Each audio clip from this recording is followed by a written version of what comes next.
नमस्कार, आप देख रहे हैं न्यूज पॉइंट 24। आज बात करते हैं राहुल गांधी और उनके जुड़े पार्टी के नेताओं की। पार्टी अध्यक्ष सोनिया गांधी ने जिन 23 नेताओं को एक चिट्ठी लिखने की वजह से पार्टी के बाहर का रास्ता दिखलाया था, अब वही 23 नेता राहुल गांधी को पार्टी में किनारे लगाने के लिए उतावले हैं। राहुल गांधी के असंवेदनशील बयानों को मुद्दा बना रहे हैं, जिससे कि पार्टी की छवि को नुकसान हो रहा है। इन 23 बगावती नेताओं का कहना है कि राहुल गांधी इन दिनों जो बयानबाजी कर रहे हैं, उससे कांग्रेस की छवि बिगड़ रही है।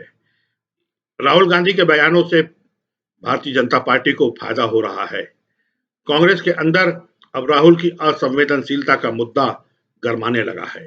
एक रिपोर्ट के अनुसार कांग्रेस नेताओं ने कुछ महीने पहले ही पार्टी की अध्यक्ष सोनिया गांधी के खिलाफ पार्टी में आमूलचूल परिवर्तन करने की बात कही थी। अब वह 23 नेता राहुल गांधी के असंवेदनशील रवैये और बेतुके बयानों को निशाने पर लेने की योजना बना रहे हैं।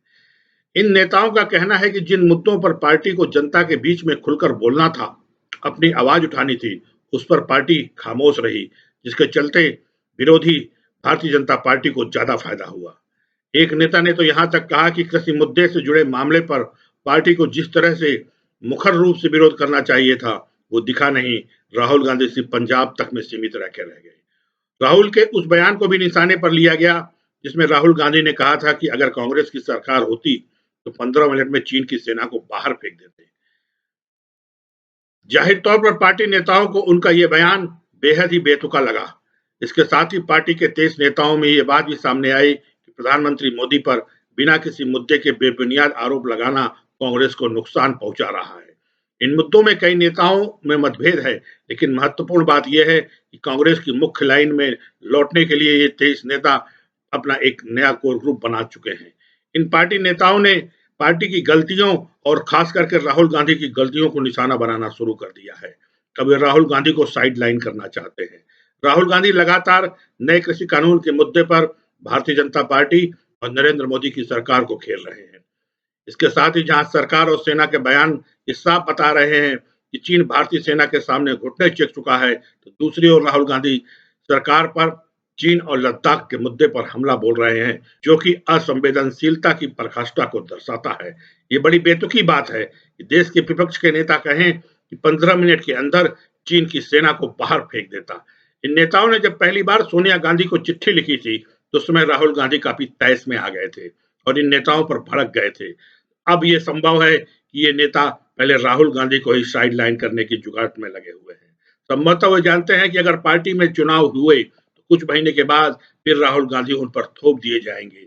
इन कारणों के चलते कई राजनीतिक विश्लेषकों का भी ये मानना है कि राहुल को किनारे करके पार्टी को आगे बढ़ाने का रास्ता साफ हो सकता है। इसलिए अब राहुल गांधी की विश्वसनीयता पर सवाल खड़े कर रहे हैं, जो असल में है ही नहीं। पार्टी के वरिष्ठ नेता भी अब इस बात को समझते हैं कि पाकिस्तान, चीन और किसी भी अंतर्राष्ट्रीय मुद्दे पर इतनी हल्की बयानबाजी करना कांग्रेस के लिए नुकसानदायक है और इसलिए पार्टी को भी नुकसान हो रहा है। कांग्रेस के 23 बगावती नेताओं ने एक बार फिर चिट्ठी लिखकर अपनी फत पिटाई थी। इसके बावजूद वे दूसरे पत्र को सार्वजनिक करने की तैयारी कर रहे हैं, जो ये दिखाएगा कि पार्टी में कुछ गलत हो रहा है। पार्टी में परिवार के खिलाफ विरोध की बयान वे लाएंगे, आला कमान द्वारा साइडलाइन किए जाएंगे। दोनों ही स्थितियों में पार्टी की बड़ी छिछलेदार होना तय है। कांग्रेस को अगर अपने अस्तित्व को बचाना है, तो अपनी रणनीति और आने वाले समय में राजनीतिक दिशा को तय करना जरूरी है। नमस्कार, बने रहे न्यूज पॉइंट 24 पर। धन्यवाद।